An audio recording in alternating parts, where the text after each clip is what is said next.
She closed her eyes and had flashbacks of her parents throwing her out the house when she was 17 years old.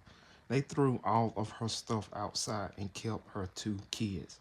Florence was still standing on the porch. It had been 5 minutes.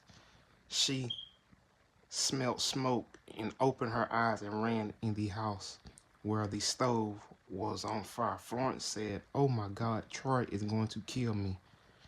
Let me start over again."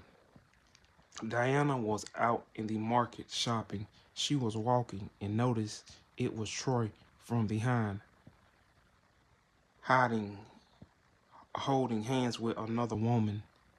Diana said, "Oh my God, it's Troy." She followed him around. It was him and Mayla.